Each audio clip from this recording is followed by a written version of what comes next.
नमस्कार। विवेकानंद, मैं प्रहलाद बाजिया। Vivekananda online classes में आप सभी स्टूडेंटों का स्वागत है।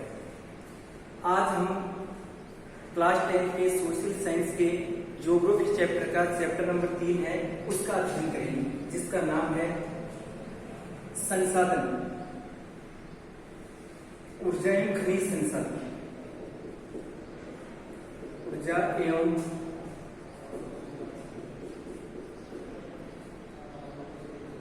खनिज संसाधन।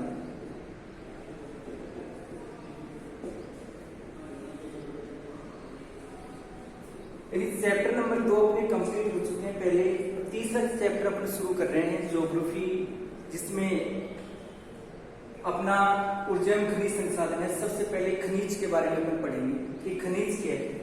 तो सबसे पहले अपन डिफाइन करेंगे खनिज के बारे में।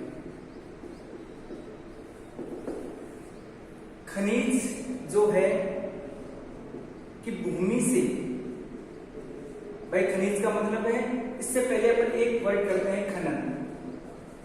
खनन का मतलब होता है भूमि से खनिजों को बाहर निकालने की जो प्रक्रिया होती है उसे खनन कहते हैं। यानी भूमि से अपन खनिजों को बाहर निकालते हैं। तो खनिज का होगा कि भूमि से निकाले गए रासायनिक एवं भौतिक भौतिक पदार्थों वाले गुण से, यानी खनिज भूमि से निकाले गए रासायनिक एवं भौतिक गुण वाले पदार्थों से है, जिनका मानव के द्वारा विभिन्न क्षेत्रों में उपयोग किया जाता है, उसे खनिज कहते हैं। और खनिज के एग्जाम्पल अपन दे देंगे उदाहरण इसके। सबसे पहले एग्जाम्पल इसमें से आराम से, जैसे लोहा है, कोयला है, मैग्नीज है, तांबा है, सीसा है, जस्ता है, ये जितने भी होंगे ये खनिज। तो खनिज होता है वो है कि खनिज भूमि से निकाले गए रासायनिक तथा भौतिक गुणों वाले पदार्थों से जो जिसका मानव के द्वारा विभिन्न क्षेत्रों में उपयोग किया जाता है, उसे खनिज कहा जाता है। यानी हम यूं कहें कि आज जितने भी उद्योग धंधे हैं वो दो पर डिपेंड होते हैं। उनको कच्चा माल या तो खनिजों से मिलता होगा, खनिजों से मिलता है, या फिर उनको जिस प्रकार से कच्चे से मिलता है। तो ये है, तो खनिज का अर्थ अपन ने पढ़ा कि खनिज ये कहते हैं। अब उसके बाद में है खनिजों का वर्गीकरण।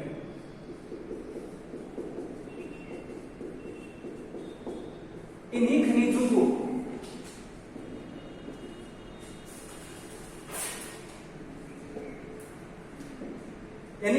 हमने 3 भागों में डिवाइडेशन किया है। यानी खनिजों को रासायनिक और भौतिक गुण वाले पदार्थों क्या कहते हैं। भौतिक का मतलब तो भौगोलिक रूप से वो किन किन क्षेत्रों में पाए जाते हैं, और रासायनिक का मतलब उनकी बनावट किस प्रकार से वो प्राप्त है, कहीं पर लोहा मिलता है, कहीं पर क्या। तो भौगोलिक का मतलब विभिन्न क्षेत्रों में जो पाए जाते हैं, और रासायनिक का मतलब भी होते हैं। तो खनिज हमने पढ़ा कि भूमि से निकाले गए रासायनिक और भौतिक गुण वाले पदार्थों से जिसका मानव के द्वारा विभिन्न क्षेत्रों में उपयोग किया जाता है, उसे खनिज कहा जाता है। भौतिक यानी अलग अलग क्षेत्रों में जो खनिज पाए जाते हैं कि कौन कौन से क्षेत्रों में कौन कौन से, और रासायनिक यानी जो बनावट होती है, कौन सा खनिज वहां पर उपलब्ध हो रहा है, ये अपने पढ़ा। अब है कि खनिजों का वर्गीकरण।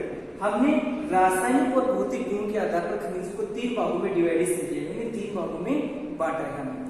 पहला जो बांटा हमने वह है धात्विक खनिज।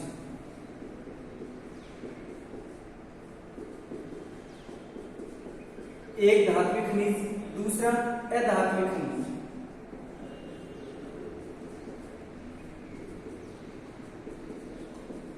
धात्विक, अधात्विक खनिज, और तीसरा है ऊर्जा खनिज।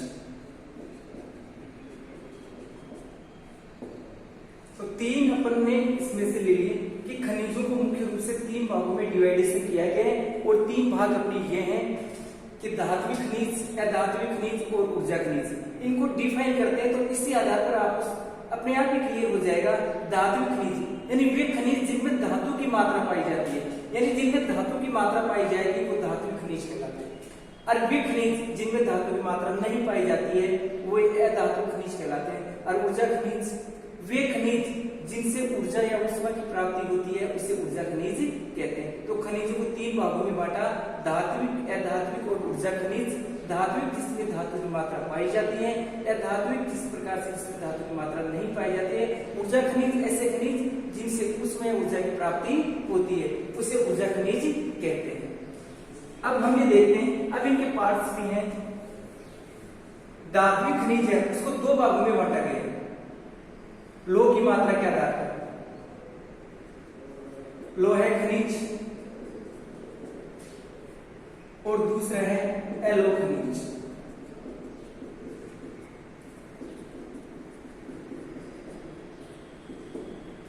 यानी धात्विक खनिज हमने पढ़ा धातु की मात्रा पाई जाती है, लेकिन धात्विक खनिजों को भी लोह की मात्रा मतलब धात्विक खनिजों की कि किस खनिज में लोह की मात्रा पाई जाती है किसमें लोह की मात्रा नहीं। तो धात्विक खनिज को लोह की मात्रा के आधार पर यानी जिस प्रकार से लोह किसमें पाए लोह खनिज और एलो खनिज दोनों में बांटा गया है। इसकी परिभाषा बहुत आसान है।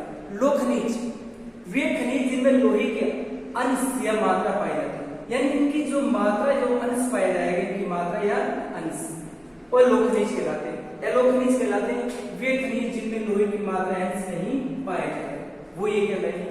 तो इनकी परिभाषा जैसे धातु की मात्रा है तो लोह खनिज होते हैं वे खनिज जिनमें लोहे का अंश या मात्रा पाई जाती है उसे लोह खनिज कहते हैं, और वे खनिज जिनमें लोहे की मात्रा नहीं पाई जाती है या अंश जो भी है तो उसे एलो खनिज कहते हैं। अब हमें ज्योग्राफी में जितने भी अपन चैप्टर पढ़ते हैं जैसे भी होते हैं उन सब में खनिजों में हो चाहे मिट्टी में हो उनके सबके एग्जाम्पल हमें देने पड़ेंगे। एग्जाम में आते हैं ऐसे मैं बताऊंगा कि आपको 2018 1920 में इस चैप्टर से कौन से लेसन मतलब कौन से क्वेश्चन आते हैं।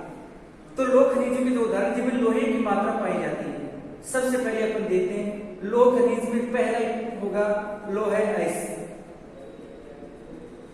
लोह आइस मैग्नीज, लोह आइस है मैग्नीज है, क्रोमाइट, कोबाल्ट,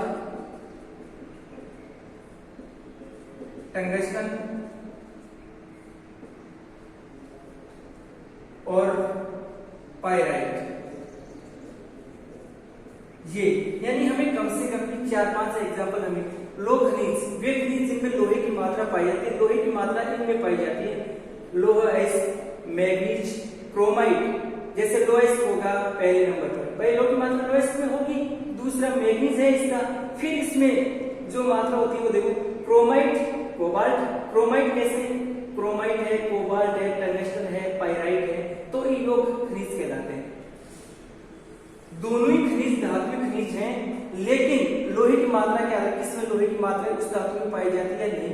एलो खनिज देखो वे खनिज होते हैं जिनमें लोहे की मात्रा नहीं पाई जाती है, जैसे सोना, चांदी, सोना है चांदी है, तांबा, जस्ता, बॉक्साइट। तो ये खनिज हैं यानी वे खनिज जिनमें धातु खनिज है लेकिन लोहे की मात्रा नहीं पाई जाती है। तो लोहे की मात्रा किनमें नहीं पाई जाती है सोना, चांदी, तांबा, जस्ता, बॉक्साइट, टिन और मैग्नीशियम भी है। टिन है मैग्नीशियम इनमें लोहे की मात्रा नहीं पाई जाती है तो उसे धातु खनिज मतलब एलो खनिज कहते हैं।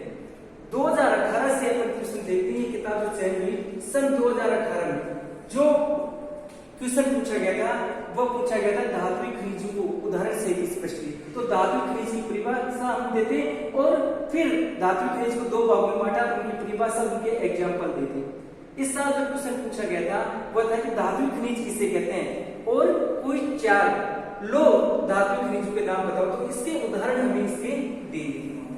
तो हमने पढ़ा अभी तक, अब एक इसका पार्ट पढ़ा हमने धात्विक खनिज। अब उसके बाद में अधात्विक खनिज परिभाषा बहुत आसान है कि अधात्विक खनिज होते हैं वे खनिज जिनमें धातु की मात्रा नहीं पाई जाती वे धात्विक खनिज। इसका कोई पार्ट या भाग नहीं है। हाँ अब इसके डायरेक्ट हमें एग्जाम्पल देंगे जैसे अब्रक है। अब्रक में धातु की मात्रा नहीं पाई जाती है। अब्रक है, जिप्सम है, चूना पत्थर है, डोलोमाइट है। दूसरा टॉपिक था अधात्विक खनिज यानी वे खनिज जिनमें धातु की मात्रा नहीं पाई जाती है उसे अधात्विक खनिज कहते हैं। और जिसमें धातु की मात्रा नहीं पाई जाती वो देखिए अब्रक में नहीं पाई जाती है, अब्रक है, जिप्सम। सबसे अगर कभी एग्जाम पूछे तो हमें ये देने पड़ेंगे, अब्रक, जिप्सम, चूना पत्थर, डोलोमाइट। ये खनिज है जिनमें धातु की मात्रा नहीं पाई जाती। तो वे खनिज जिनमें धातु की मात्रा नहीं पाई जाती। और धातुई खनिज है, जब भी हमें कभी अगर धातु खनिज को स्पष्ट किए तो उसकी परिभाषा को दे देंगे। और यदि ऐसा हो, कई बार डायरेक्ट पूछ लिया जाता है कि लो खनिज और एलोक खनिज में अंतर बताइए, तो दोनों की परिभाषा और एग्जाम्पल इसमें दे देंगे। कई बार क्वेश्चन होता है धातु और अधातु खनिजों में अंतर, तो इनकी परिभाषा और एग्जाम्पल अपन इसमें देते हैं।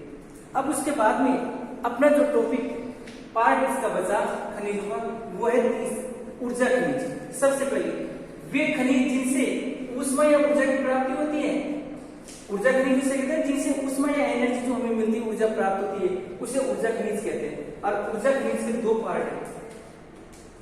पहला ईंधन खनिज,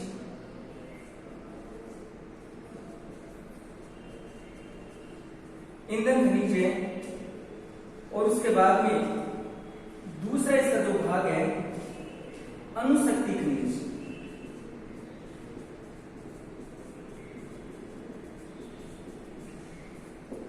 अब इसमें से देखते हैं ऊर्जा खनिज, यानी वे खनिज जिनसे ऊर्जा या ऊष्मा की प्राप्ति होती है, हमें उसे ऊर्जा खनिज कहेंगे। जिनसे मतलब ये, अब ईंधन खनिज इसको दो बार में बांटे, ऊष्मा में किस रूप में मिलेगी, या तो ईंधन के रूप में या अणुशक्ति जो होगी। तो ईंधन खनिज के बारे में पढ़ते हैं, तो ईंधन खनिज के बारे में पढ़ेंगे हम। तो वे खनिज जिनसे, वे खनिज जिनका उपयोग ईंधन के रूप में लिया जाता है, यानी ईंधन के रूप में जिनका हम उपयोग लेते हैं, तो वे ईंधन खनिज कहलाते हैं। जैसे कोयला है, कोयले का उपयोग किस रूप में, कोयला है, पेट्रोलियम है, प्राकृतिक गैस है।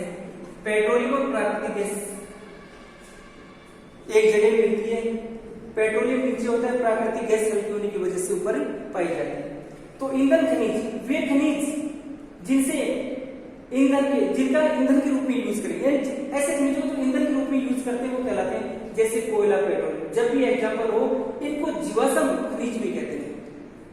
तो ईंधन खनिज है कोयला, पेट्रोलियम और प्राकृतिक गैस, ये ईंधन खनिज के रूप में। अगला है अणुशक्ति खनिज, वे खनिज जिनका उपयोग आणविक शक्ति के रूप में किया जाता है। आणविक यानी परमाणु शक्ति के रूप में इनका जो आणविक से उसे ये कहा जाता है। और आणविक किसके एग्जाम्पल होते हैं, जैसे यूरेनियम, यूरेनियम, थोरियम, प्लूटोनियम,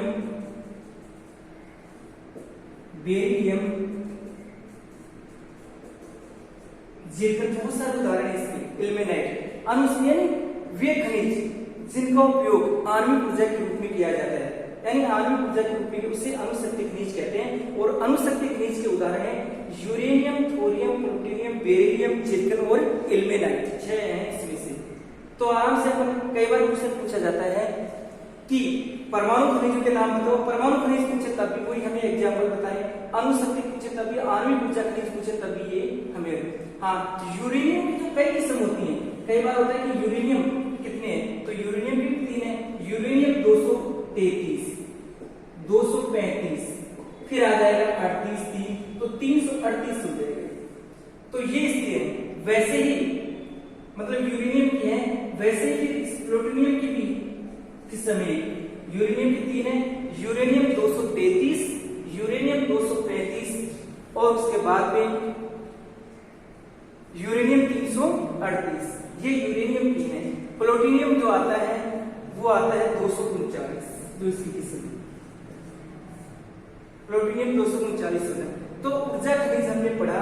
ऊर्जा खनिज के 2 पार्ट होते हैं, ईंधन खनिज और अणुशक्ति खनिज। ईंधन जिनसे ईंधन के रूप में यूज किया जाता है खनिजों का, जैसे कोयला, पेट्रोलियम, प्राकृतिक गैस। अणुशक्ति खनिज होता है जिनका उपयोग आणविक ऊर्जा के रूप में प्राप्त, मतलब आणविक ऊर्जा के रूप में यूज किया जाता है, जैसे यूरेनियम है, थोरियम है, प्लूटोनियम, बेरिलियम। अगर आपसे ये पूछे तो ये बताइए, कई बार आता है क्वेश्चन कि परमाणु खनिजों के नाम बताओ, तब भी अपन यही बताएंगे। देखो, परमाणु जो खनिज है वो भारत में परमाणु ऊर्जा आयोग का गठन, यानी परमाणु ऊर्जा आयोग है, उसका जो गठन किया गया था वो 1948 में किया। इस आयोग जिनसे हम परमाणु ऊर्जा या आणविक ऊर्जा प्राप्त कर सके, इसलिए एक आयोग बनाया गया था जिसकी स्थापना 1948। तो परमाणु ऊर्जा आयोग का गठन सिर्फ 1948 में, जिसके तहत इस प्रकार से हमारे देश में यानी परमाणु ऊर्जा प्राप्त की जाती है। और परमाणु ऊर्जा जो प्राप्त की जाती है वो इनसे की जाती है, यूरेनियम, थोरियम वगैरह से। कभी पूछे परमाणु दो खनिजों के नाम, तो सबसे पहले यूरेनियम और थोरियम हमें इसमें से बताने पड़ते हैं। ये यहाँ पर से अपना टॉपिक है। तो 2018 में पूछा गया था धात्विक खनिजों के वर्गीकरण को स्पष्ट। अगर धात्विक खनिज आए तो धात्विक खनिज है तो हम बताएंगे धात्विक खनिज जिसे कहते हैं, दो पार्ट है, दोनों में दो खनिज है, इनकी परिभाषा दे देंगे, इनके एग्जाम्पल। अधात्विक खनिज पूछे तो इसका कोई पार्ट नहीं होगा, भाग नहीं होगा, इसमें से अपन दे देंगे। अगला है ऊर्जा खनिज। ऊर्जा खनिज दो प्रकार के होते हैं, कई बार सिंगल भी पूछ सकते हैं। अगर कभी पूछे ऊर्जा खनिज को स्पष्ट कीजिए तो हम दोनों बताते हैं, धात्विक खनिज के बारे में बताए तब दोनों। कई बार ऐसा भी होता है जैसे 2020 में क्वेश्चन है इस साल कि धात्विक खनिज किसे कहते हैं और कोई 4 लो धात्विक खनिजों के नाम। तो धात्विक खनिज की परिभाषा, इनमें धातु की मात्रा और इसके उदाहरण दे दें जैसे लोएस्ट मैग्नीज वगैरह। 18 का टॉपिक था धात्विक खनिजों के वर्गीकरण, तो इसमें से दोनों को अपन को बताने थे। जैसे कभी क्वेश्चन पूछे कि परमाणु ऊर्जा खनिजों के नाम बताओ तो उनके नाम ही बताइए। परमाणु ऊर्जा आयोग की स्थापना 1948 में की गई थी, वो अपन इसमें से बता दें। अब देखो कोविड-19 की वजह से जो क्लासें हैं वो ऑफलाइन नहीं हो पा रही है, स्कूल नहीं लग पा रही है, तो ऐसी कंडीशन में पूरे देश में क्या पूरे विश्व में ये समस्या बन रही है। तो इस सिचुएशन को भांपते हुए ऑनलाइन जो क्लासेस चल रही हैं वो ऑनलाइन क्लासों के आधार पर किस प्रकार से आप अध्ययन करेंगे और जैसे जैसे जो चैप्टर हैं तो वो सारे चैप्टर आपको क्लियर करवाए जाएंगे। कुछ कोर्स को बैठाए भी गए वो हम आपको बता देंगे जो कोर्स होगा वो इसमें। इसलिए आप घर पर बैठकर जो भी टॉपिक टीचर्स क्लियर करवाते हैं उन टॉपिकों को आप क्लियर करें ताकि जब भी अपनी स्कूल ऑफलाइन हो हमें कोई प्रॉब्लम न हो। तो आगे कोविड-19 से घबराने की जरूरत भी नहीं है, नॉर्मल एक फ्लू है, कोई ज्यादा खास नहीं, बस सिर्फ उसमें करना क्या पड़ता है, बहुत ज्यादा नहीं, सिर्फ मास्क है, एक कहीं पर भी जाएं हाथ धोएं, एक सोशल डिस्टेंसिंग का पालन करें, यही है। तो अपना जो टॉपिक था वह था खनिज एवं ऊर्जा संसाधन। तो हमने पढ़ा खनिजों का वर्गीकरण वगैरह इसमें से पढ़ लिए।